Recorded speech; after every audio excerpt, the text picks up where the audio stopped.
I myself would like to see Stockholm Conference be the place and time at which the people of the earth working together dedicated themselves to producing, in the last 25 years of our century of science, the 20th century, dedicating themselves to using their intellectual, technological, and scientific resources to bringing man into equilibrium.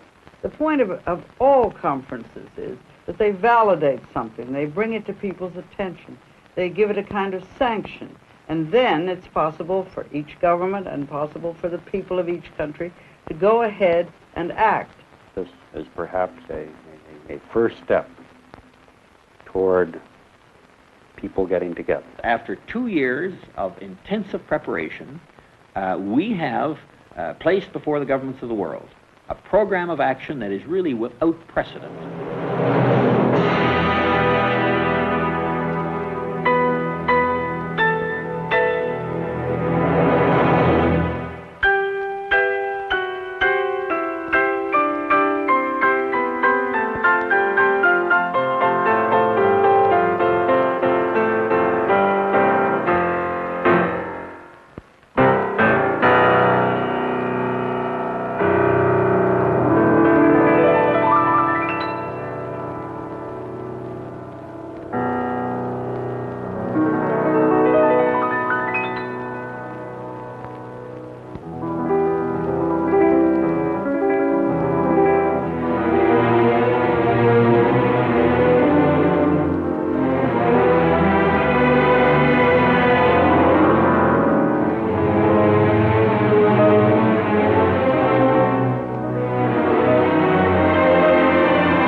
Today, all the peoples of the world are moving into the same world, a world created by the accelerated technology of the 20th century, a world shaped by the people and events of that time, our time.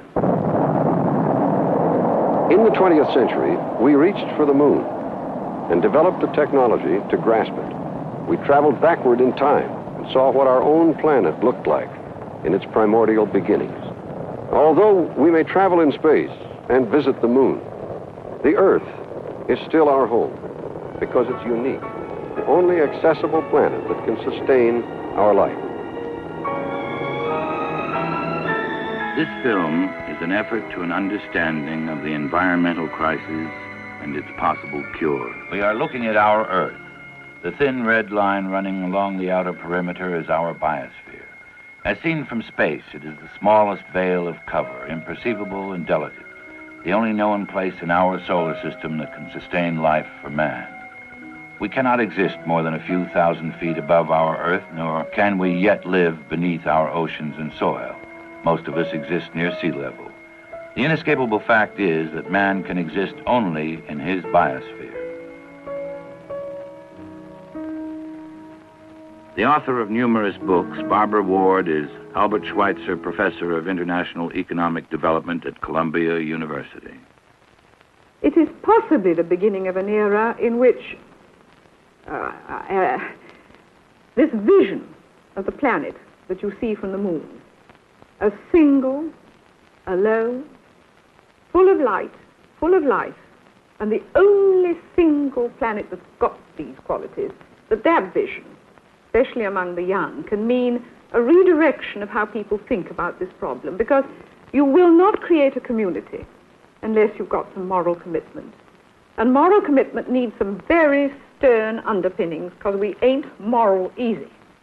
Now, it seems to me that the biosphere, in which we share a climate, we share systems, we share ocean, and we cannot escape it, could be the physical, scientific, and technical underpinning of a moral community, because we tend to be moral when we have no further choice. One of the world's great women, a foremost anthropologist and a great humanist, Dr. Margaret Mead explains her views. The air we breathe is indivisible, and this is something that we all share, and is impossible for any group of people, any individual, any country to possess.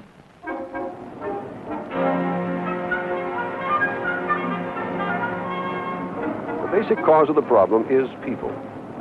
As the population of the world rapidly increases, there is greater demand on the Earth's basic resources of land, water, and air.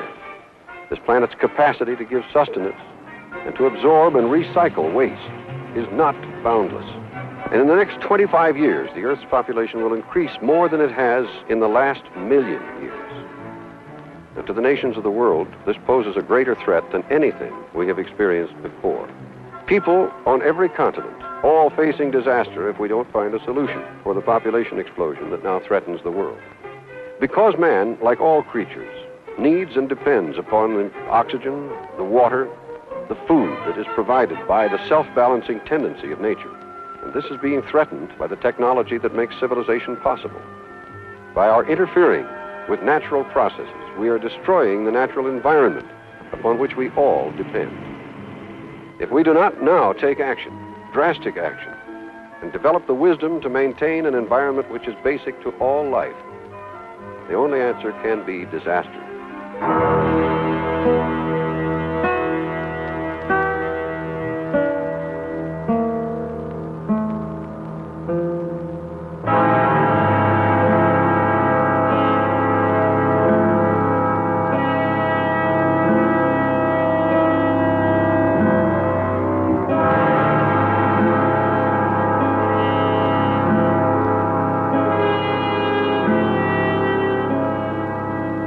President Nixon and the United States Congress established the Commission on Population Growth and the American Future. The chairman of this unique commission is John D. Rockefeller III. It was a very broad-ranging mandate. Nobody's had one of this character before. And just from that, this question of quality of life just emerged as the seemingly key issue.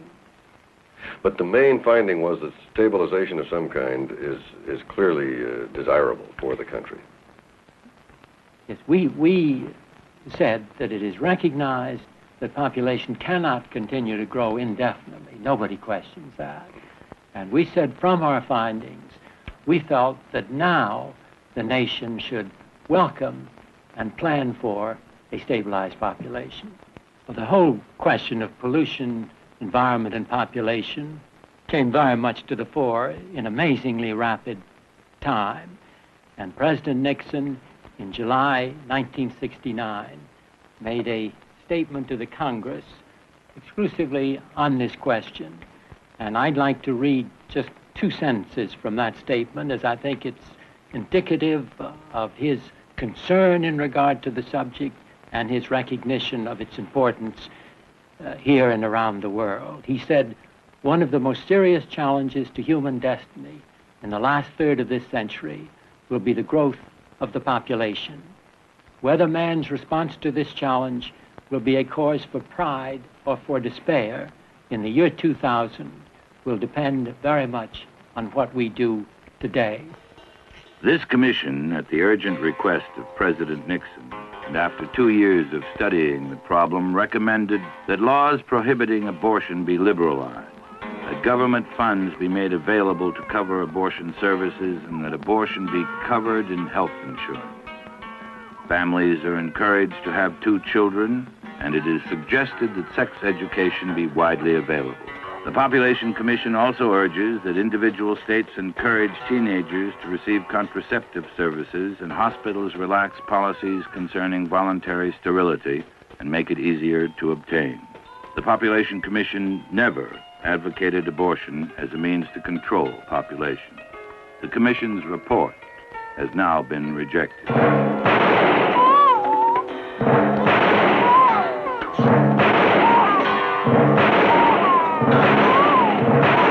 I do think, to begin with, governments often appoint commissions so they won't have to deal with the problem. No city is a greater example of the depersonalization of the human being than New York City. New York City has become practically ungovernable, with almost weekly breakdowns and strikes disrupting all services to the city. This once shiny golden door to a vital nation has become a cesspool of crime, overburdening welfare and racial strife. New York is a product of a population out of control, unhealthy, and unstable. The population issue was discussed in depth with the ambassador from Japan to the United Nations, Mr. Motoo Ogiso. Japan was also one of the first nations, to my mind, that moved toward a stabilized population level. How do you account for that? I think it was brought about by the sort of spontaneous or voluntary recognition by the people of the importance of population control. It was not urged particularly by the government, but the people themselves understood that without the appropriate population control, they would not be able to achieve the higher standard of living. In my personal opinion, that was the main cause for the success of population control in Japan. Chairman of the Preparatory Committee for the Stockholm Conference on the Human Environment is the Jamaican representative, Ambassador Keith Johnson. In my view, we have a first-rate family planning program supported by a government, and in the past decade I have watched a decrease in the natural increase in Jamaica and in the birth rate in Jamaica.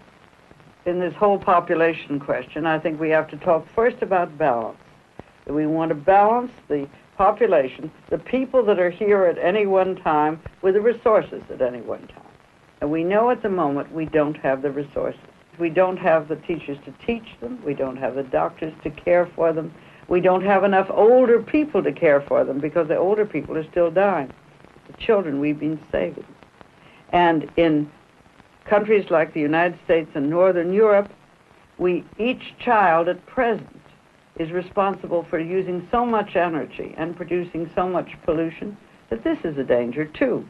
A prominent geoastronomer, Dr. Walter Orr Roberts, is president of the University Corporation for Atmospheric Research and the American Association for the Advancement of Science. Well, I think we need to, first of all, recognize that there is probably somewhere a limit to the population, but that we don't know what that limit is. And I do think that in parallel with the study of what the true limits are to population growth, that are ultimate limits for mankind, we should put a great deal of effort onto just what you have said. The better life with less waste, better life with less energy, better life with less transportation, better life for the human being, almost certainly urban, but with opportunities to get out into nature more easily than now. Just the better life. And it can be done. There are places where the concentration of population is so dense, is so terrible, that no one has a decent life now, even if they aren't industrialized, and if they are industrialized, it makes it 1,000 times worse. Dr. Harrison Brown is professor of geochemistry and of science and government at the California Institute of Technology. He is foreign secretary of the National Academy of Sciences in Washington, D.C. There are several population problems. And the most obvious one, of course, is that there are still very many people, and that the numbers of people are growing so rapidly. But superimposed upon that there would be population problems in these countries, even were the population itself not growing. This results from the fact that people are moving so very rapidly from the land into the cities. We have a population that, because of the way it's distributed, and because of the strain on the use of power and the use of pesticides and insecticides and all of these things, a population that is endangering life in this whole planet, and one is part of the other. Furthermore, the enormous population increase, an increase that we're powerless to stem immediately, because we're undoubtedly going on to something like 7 billion people. Obviously, this is no moment to increase population. In fact, it's a moment to postpone the increase. And I think if we can think about the unborn children who will be our grandchildren and our great-grandchildren and our great-grandchildren, we have an obligation to them that they should not be born in a moment when their chances of the good life are so poor. We should postpone their birth until we've got this problem in hand, until we are making this planet safer for people. Urbanization is taking place in these areas with frightening rapidity. People are moving into cities faster than city services can be provided, such as housing, sewage, transportation. And as a result of this, you find as a common phenomenon in virtually all of the developing countries, virtually all of the poor countries, the rise of the vast slum areas, the barriados of Lima, or the Bastis of Calcutta, the favelas of Rio de Janeiro. They have different names, but it's basically the same phenomenon. Vast slum areas growing out of control. Related to that is still another problem, and that is that people are pouring into the cities more rapidly than jobs can be provided. So you have vast unemployment in these areas. And when you have vast unemployment, crowded conditions, conditions of deprivation and poverty, you then have unrest. You basically are creating conditions of instability.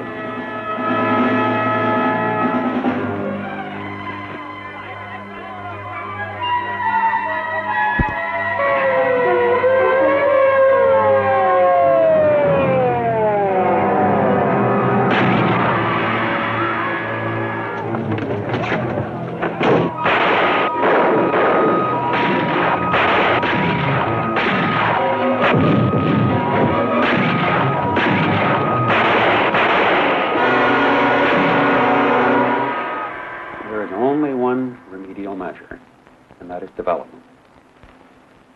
It is terribly important that these areas develop more rapidly than they are developing now, so that jobs can be provided, so that more food can be grown to relieve hunger, so that more facilities for education, for public health can be created, so that death rates can be lowered and human happiness can be increased. And we have to recognize also that the industrialized countries must balance their population as vigorously or more vigorously than they ask any other part of the world to do, because we may not be as poor.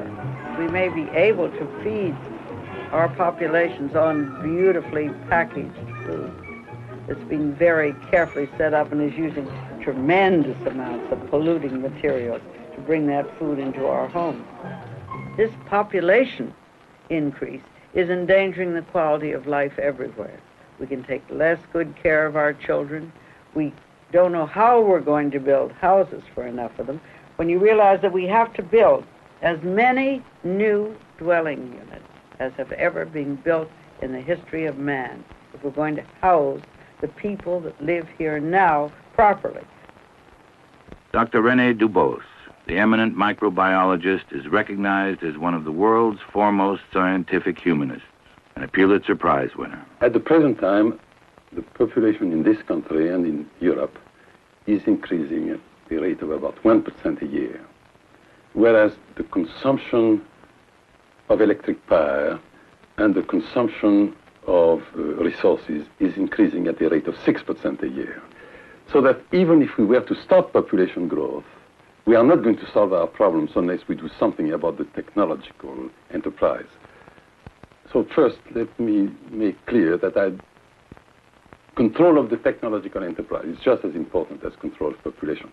But after saying this much, I also believe that unless we control population, we won't solve our problem. So in this generation, now, we should invite fewer people to be born.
The quality of life, especially for the elderly, has reached the lowest point in modern time.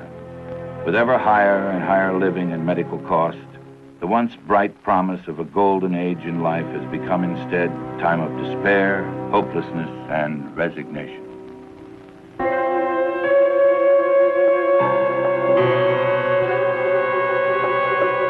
We are constantly adding tremendous quantities of discarded material into our biosphere. Whether they affect us as refuse, polluted air, or chemicals poured into our waters, they leave a lasting testament of death. Vastly greater quantities of materials are poured into the atmosphere, poured into streams, and so forth. What goes into a system has to go out of the system in the form of refuge, in the form of pollution. I question that we will be killed by pollution. Man is immensely adaptable. After all, there has never been a more polluted environment than the industrial areas of Northern Europe a century ago at the beginning of the Industrial Revolution. There is nothing in our time which is as polluted as this was, and men have survived. Men survived in the most terrible situations with very little food. So the question is not destruction. The question is whether it is worth surviving under these conditions. What we're worrying about is what's going to happen to the atmosphere all around our Earth, and it's going to hit you wherever you are, in Africa, in Asia, in South America, just as much as it will hit the principal polluters in the world. For the first time in the history of mankind, we have, during the past 50 years, introduced a variety of substances with which nature has had no experience in the past, so that nature does not know how to deal with them. And when we speak of persistent pesticides, for example, what we really mean is that this is a kind of pesticide for which there is nothing in nature to destroy them. And that's the perhaps largest single problem that we face today. In the controversy between population numbers and technological residues, which is the more crucial issue, the population or the pollution? I think that's the wrong question, you see. And I think we should add war. We should add all the consequences of scientific warfare today with radioactivity and the destruction of territory that goes on in a modern war. And we should face the fact that it's modern types of warfare, the population explosion, and the endangered planet in terms of the kinds of pollution that we're giving it, all together that are producing the crisis. Environmental problems of the atmosphere are very intimately connected to weather forecasting and to weather research.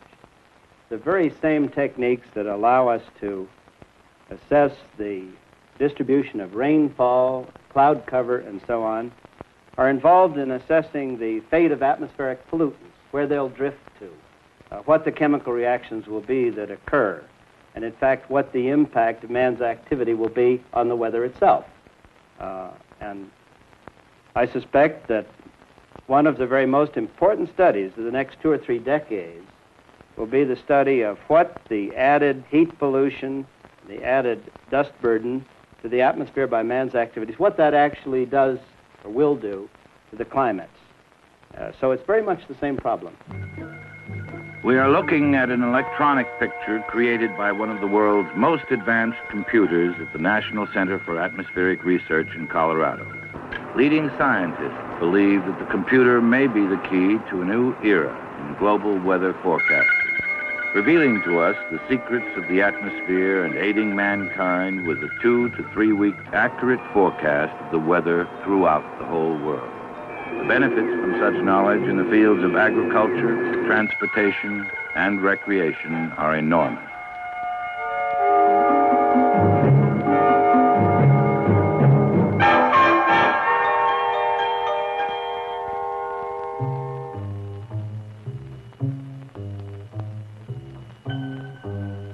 The central fact in the consumption patterns of modern man is combustion. A very large part of our individual mobility and entertainment is tied up with the internal combustion engine, the pride, the joy, the workhorse of modern man, his car. In the United States, there is now virtually 1 automobile for every 2nd citizen.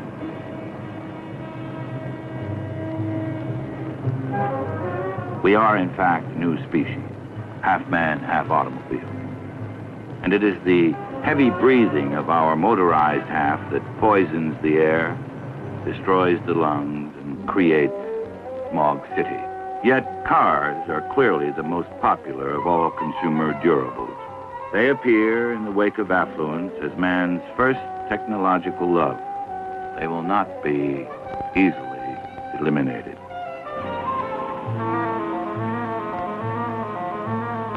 An enormous part of our increased demand for more and more energy is satisfied through the burning of fossil fuels.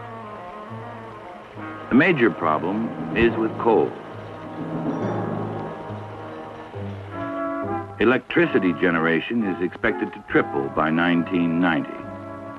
Coal will still be providing at least half of this vastly increased flow. It is plentiful, although to get it, many countries will pay a terrible environmental price in scarred and abandoned landscapes. The air in Tokyo is so poisoned that special exercises are given to increase respiratory capabilities. These children are performing a daily practice that will hopefully strengthen their lungs. Japan is not alone with its contaminated air. On the other side of the world, in the very center of affluence, similar breathing drills are held on the rooftops of New York City.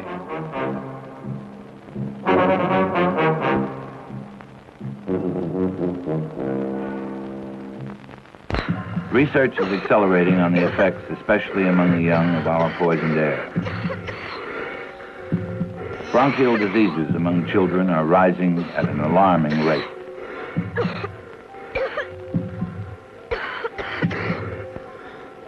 Vending machines dispensing oxygen have become an accepted fact of life in the Orient.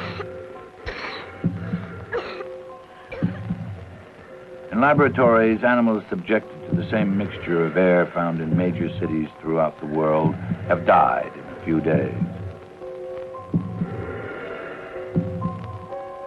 These deadly conditions, once found exclusively in the developed world, are now in the emerging nations. The errors of the Industrial Revolution are now being inflicted on nations most anxious for development. The question is how to balance development and safeguard the environment.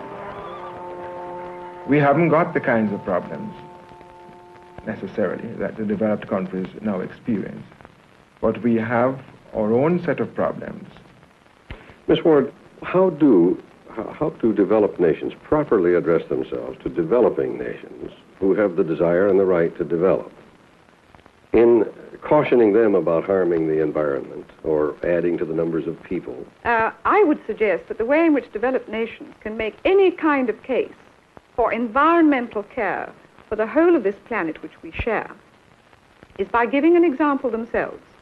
We're talking about industrial development. This is fine. We are being told of the problems inherent in industrial development insofar as the environmental imbalance is concerned. What we have to learn to do is to make it clear to people whether they belong to rich countries or to developing countries, that whatever happens to our environment in the way of pollution or resources will affect their individual lives and, more importantly, the life of their children. As we have built up to the conference, developing countries have come to see more and more how they can benefit from the conference, as long as this program is not likely to inhibit our development. The developing nations don't have to have the dreadful cities that we've got in the developed world. They do not have to have megalopolises of 6 to 10 to 20 million people. If you begin now with a sensible concept of an urban grid with poles of growth in various parts of the developing countries, you can have cities of 500,000 to 1 million as your centers of population. You can have the smaller cities serving the new agricultural markets, and you can, as it were, disperse your population so that you don't have, well, you know what we call Boston to Washington. Yes. Boswash, isn't it? Boswash. I mean, you know, you can avoid this because the developing nations are not dug into stone and concrete and iron and steel the way we are. Now, I don't think we should talk about countries as growing. Countries aren't single organisms. And if we talk about their growing, we are saying, in effect, that if they finally reach maturity, the next thing they will do is to be senescent, senile, and dead. At the present time, there are 130 some odd nations, each of which likes to consider itself as sovereign, each of which likes to think that it can do anything it pleases. We now know that we are locked together in many ways. We inhabit this single planet together, and with these high levels of technology, we are beginning to interfere with each other. I mean, it's inconceivable for any Western democracy to subsist even for 10 years more if we didn't have, through progressive taxation, a steady transfer of resources from rich people to poor. Well, I consider that we can begin to talk about the world environment and about safeguarding our planet when we, the rich nations, are giving in perfectly formal, institutionalized tax assistance. At least 1% of our gross national product in development capital for the poorer nations. I would go higher myself. We've got to stop lecturing them while we sit back and engross 80% of the world's income for 20% of the world's people. And that, I think, is the critical thing on this development environment issue. The developed countries have come to realize that we must have this development regardless, and that we can have it on a planned and on an intelligent basis using some of the experiences of the developed countries. They have the technology. We need it. Japan is trying to explain the experience we had in our industrial development. We concentrated our effort to increase the production. We haven't paid too much attention to the environmental problem. So Japan is now suffering pollution and contamination problems. And if the developing nations understand those possible problems, they might be able to avoid to repeat the same experience which we had. What worries me is that so great is the shortage of capital, so obstructed are the means of development, that they won't even be able to learn from our mistakes. That would be the ultimate tragedy. I mean, for us to go and make the mistakes and then no one to learn from them. That really would be a cosmic bad joke, wouldn't it? A substantial part of the flow of funds and materials and so forth from the rich countries to the poor today is in the form of weaponry, in the form of military assistance, and that doesn't count. Yet we call it foreign aid. We in the United States do it, Soviet Union does it, the United Kingdom does it, France does it. We must have this development. We must have industrial development. We can't stop these. But we do want to protect the environment. Secretary General of the Conference on the Human Environment and Undersecretary General of the United Nations, Mr. Maurice Strong. What does one say to an underdeveloped country that is more concerned about its development than perhaps the pollution that would result from it? Well, developing countries in their response are really the same as we are. For many years, when we have had to make a choice between the acceptance of a bit of pollution and the provision of industry that would bring economic benefits and jobs to our communities, most of the industrialized world has always made and continues to make a choice in favor of industry. Now, when you're faced with providing, as the developing countries are, the very basic necessities of life for their people, shelter, food, most rudimentary kinds of health care and educational services, it's quite understandable that their preoccupation is with the provision of the economic resources that will do this. What do you say to a poor nation that has the desire and the right to develop? A nation that might not be so cautious about pollution. Well, I say to a poor country, I understand it perfectly. I mean, you're trying to get the very rudiments of life. You're trying to get water into a village. You're trying to get electric lights into places where there's never been light before. And this means a tremendous amount to you. And I understand perfectly that if you think this issue is an issue about pollution, just as such, you know, that you may pollute a river or you may deforest some of your hills, or you may destroy some of your land in some way or other. If you think this is a temporary local issue and see it as a barrier to a better life for all your people, of course you're against it. And you think of it as something for the rich countries, but it isn't temporary and it isn't local. Many marine biologists feel that the oceans are the most immediately threatened part of the biosphere. 1/5 of the entire quantity of protein consumed by mankind comes from the sea. Only the fact that so much of our planet is composed of water makes it habitable. It was in the oceans, after the downpour of the early rains, that life first began to stir. It was from the oceans that plants and animals emerged to colonize the land surface of the planet. It is the oceans which provide the water vapor which, drawn up by the sun, falls upon the earth in harvest-bringing, life-sustaining rain.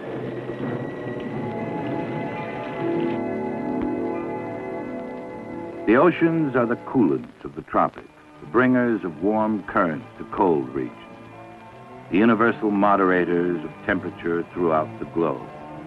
The oceans are our major provider of oxygen. Yet we still appear to be under the ancient concept of an endless ocean. What's happening to the ocean, in the middle of the ocean, doesn't belong only to the industrialized countries, because if we find that we have dangerous, desperate, toxic pollution in the bottom of the ocean, that's going to affect all of us. Because we are relatively unpolluted, we prefer to be able to stay relatively unpolluted. And one of the means in achieving this is to take a direct interest in the whole question of the environment, because we can't live in isolation. The environmental problems are all around us. The waters are bringing these environmental problems to us. We couldn't hope, really, for people everywhere in the world to understand what's happening when they're so concerned with feeding their own people, or so concerned with the kind of localized pollution that we have in Europe and the United States. We all tend to feel that once a polluted river empties into the open sea, once we conduct city sewer systems far enough away from the land, all waste will disappear into space beyond the horizon, as if we could pipe it away from our planet. The thoughtless disregard we have for our waters is graphically demonstrated by this slaughterhouse. The river runs blood red for several miles downstream from the butchery. Visceral parts are dumped directly into these waters. In spite of a great body of protest, nothing to correct it has been done. Rivers bring down the runoff from fertilizer. Pesticides are carried out to the ocean. All discharge dumped or channeled into the sea from the very dawn of time until this moment has accumulated in the lowest section of our biosphere, the only one with no outlet for refuge.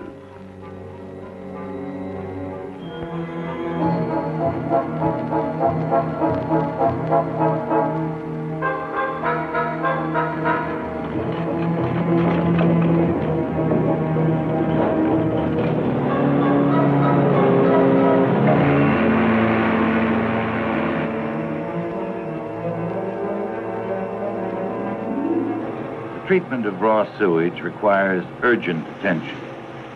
As our population spirals, increased demands are made upon our inadequate and too often careless handling of human waste. This is the shore of Southern California. Under these waters lie a threat to life in the sea. This long, barnacled sewage pipe is an extension of man's waste. It vomits forth 400 million gallons of sewage daily. Similar systems in Southern California produce 1 billion gallons of sewage per day, all dumped into the once beautiful and blue Pacific. The oceans of the world have become a global sink, a vast septic tank.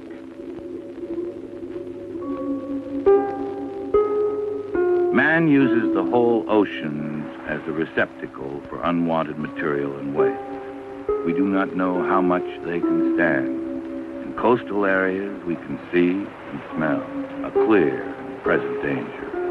The British taxpayer has some idea of how many millions he had to pay to clean up after the Torrey Canyon disaster.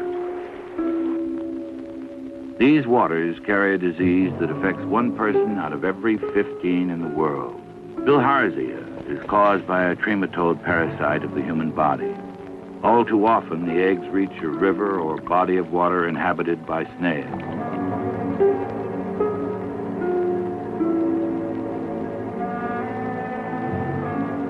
Here they invade the snail's tissue.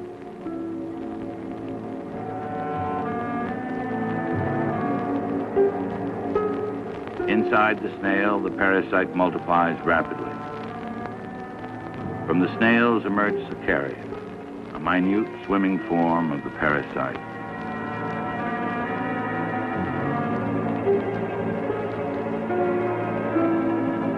Every one parasite produces tens of thousands of cercaria, and each cercaria can infect the human body.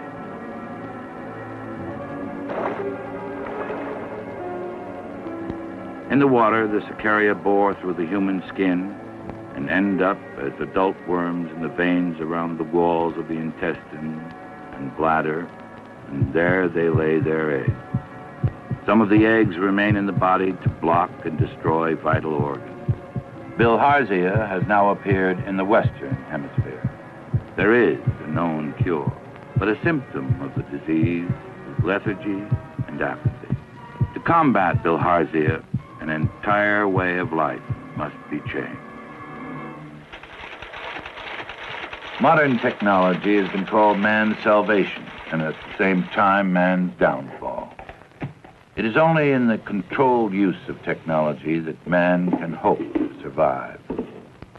Those countries which have produced wealth because of strong material drives and the command of science and technology and its use for increasing of production and consumption are simply going to have to reorient some of their own growth patterns around the provision of more non-material needs. And they're going to have to understand that those parts of the world that do not enjoy the same material benefits that we do are going to have to concentrate for a good many years on the provision of the more material needs of life.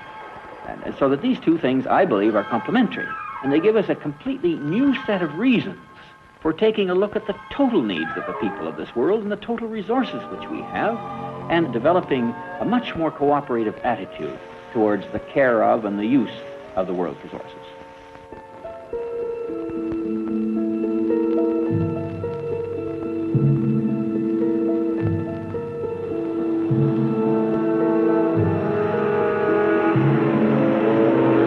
Among the new technologies being developed for agriculture is a remarkable technique for stabilizing the earth with oil to retain moisture and to stop erosion.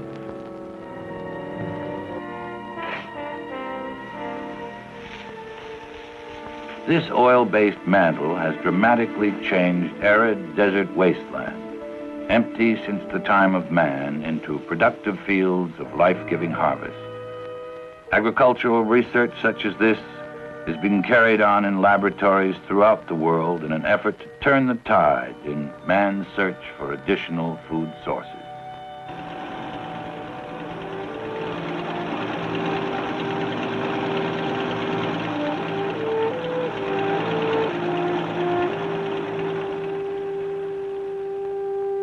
We feel that development can proceed once this technology is made available to us at a price at which we can buy.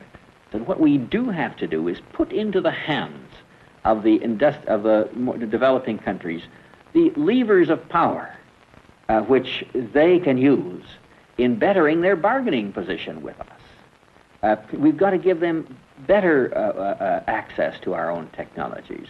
We have to be certain now that technology is used for man, and that man is not made the slave of spiraling technology just for the sake of being able to make something new. We've been on a binge. We've been on a binge all over the world in the belief that technology could solve everything.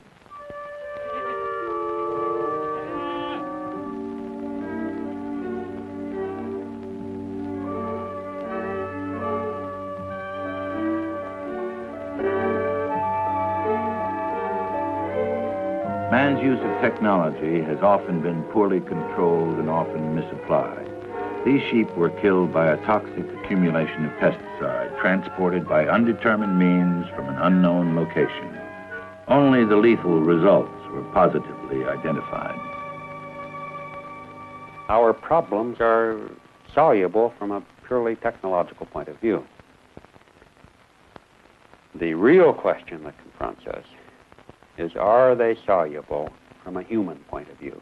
What impresses me more and more is that we have lost contact with the realities of nature, with the realities of the world, because there always interferes between us and direct perception, all those machines which in some way make our life easier, but make it easier by dissociating us from the world around us. And I think this is a very important problem in the rich countries. I suspect that the style of life that we live will be totally different from today, and that General Motors will be building cities and not automobiles.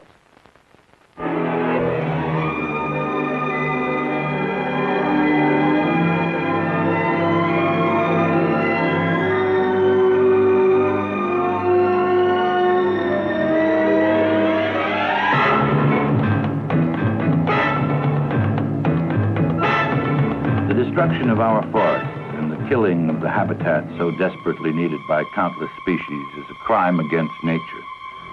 The rape of the earth cries out for controls to ensure that topsoil is returned, trees replanted, and damage repaired. Growing population creates a need for more cars and ever more freeway. People want to move. They want it so badly they accept an accident rate of 50,000 deaths a year in the United States alone, which, if caused by disease or war, would create a revolution. We not only need to slow our death rate, we need to slow and finally eliminate our mounting dump heaps. Each year, the United States junks 7 million automobiles, 48 billion metal cans, 26 billion bottles, and 65 billion metal bottle caps. What would you say is the major environmental problem of your country, Jamaica? I should think soil erosion is a matter of primary concern to us. We have to husband the soil. We haven't got all the land space in the world. And that which we have to seek to ensure that we take good care of it. And we have been affected by soil erosion. The very base of man's existence, the soil, has been abused by untold civilizations. The soil has long been laid bare by careless builders and ignorant farmers.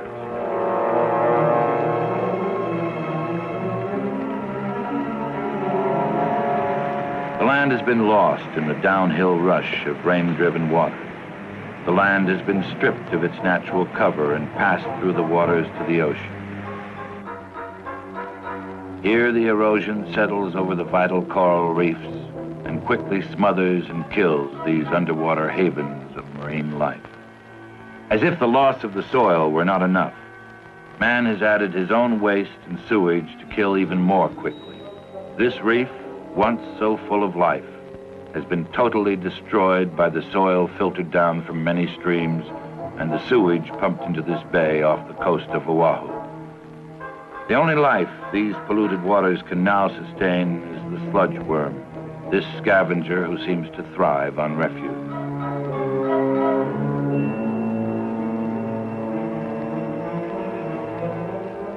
With care and planning, this same reef would have been alive and teeming with marine life, providing the essentials of man's continued existence. People very seldom are going to do things just because it's a good thing to do. There has to be an incentive.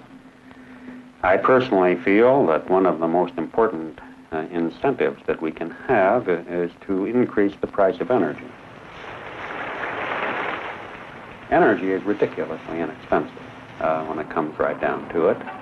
And as a result, we waste it. We throw it away. We leave electric lights on. We take unnecessary trips and so forth. We are able to do that because we don't have to worry so much about the cost of energy.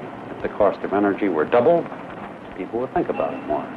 The central lesson of the environment issue for this generation is the necessity of our recognizing that we have reached a seminal point in human history, a point at which man's own interventions in the natural environment are really now the principal determinants of his own future. When we reach the ultimate of power, which we have done, we can only respond by having the ultimate of community, which is a single planet. And that is where self-interest, moral interest, and sheer technical fact coincide. Many politicians are frightened to face their constituents with this kind of a truth. They have a fear that if they support the idea of a more equitable distribution of the world's resources and so forth, that they would not be voted back into office. What do you say to them? Well, I would say, first of all, that if you take some of the Western democracies, Canada, my own country, Britain, Holland, all the Scandinavian countries, France up to a point, all these countries have now formally agreed that by 1975 they will give 1% of gross national product in aid to development. And one reason why they're doing that is because their electorate would no longer accept the idea that you shouldn't do it. Dr. Brown, if you could address the delegates at the Stockholm conference, what would you say? I believe I would say that we are to solve these very crucial problems which are confronting mankind collectively. A higher level of cooperation, a higher level of morality, a higher level of discipline will be necessary for all mankind. And I would hope that the delegates from this conference would emerge with a sufficient understanding of these problems and their seriousness to express a willingness to delegate a part of the sovereignty which they believe their nations have over these problems to an international organization, to the United Nations. Unless the people of the world understand that what Stockholm is asking of them is really nothing less than a new sense of direction for the whole human race, then it's not realistic to expect that the governments of the world will take the kind of decisions that will make that possible. What do you think of as the major good that could come out of the Stockholm Conference? Well, the fact that it's held at all, the fact that it is now a world conference, that people are coming from every country, that every government is alerted to the fact of an environmental crisis. So on the one hand, I'm enormously optimistic because I feel that there's a whole generation growing up that is tired of the more blatant forms of materialism, but is bewildered by the lack of institutional innovation and invention. And it's all very well to say, well, go ahead and innovate yourselves, but you need experience and you need an actual sense of how things are organized to be able to do this kind of creative innovation. The change is happening now. And by this I mean that a very large percentage of the public, and especially the enlightened components of the establishment, have become aware of the urgency of the environmental problem.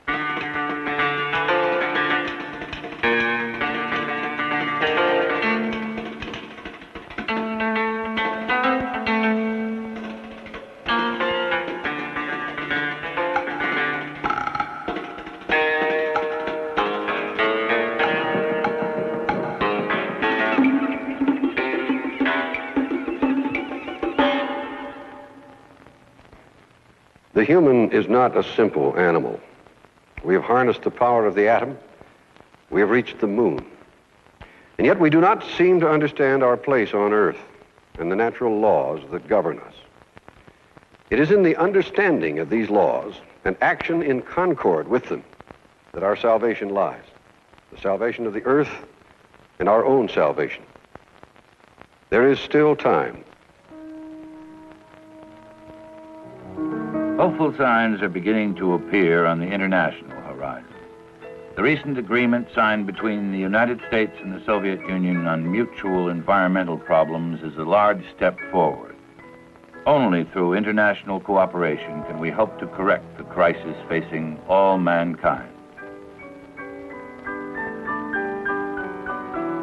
Man inhabits two worlds, the natural one that preceded us by billions of years, and the world we have built from our technology, using our machines and science to create an environment obedient to our purpose and directions. And now, as we enter the last stages of the 20th century, there is a spreading sense of awareness that something fundamental and irrevocable is happening to man's relations between both his worlds. Our new knowledge of planetary interdependence demands a reshaping of our individual loyalties. We must develop a sense of planetary community and commitment. We must make our Earth a center of rational loyalty for all mankind. Nationalistic loyalties must become secondary to our allegiance to Earth.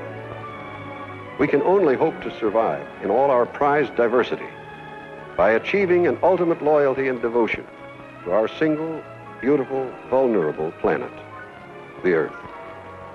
Alone in its life-supporting systems, powered by inconceivable energies mediated for us through the most delicate adjustments.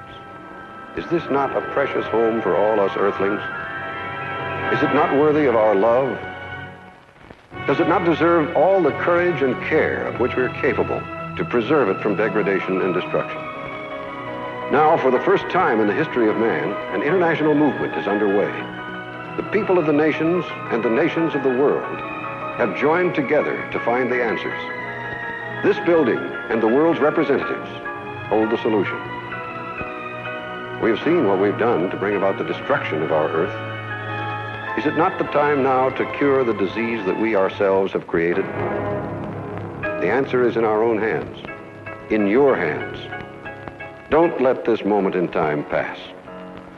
For we may never have another, not in our lifetime, not in anyone's lifetime.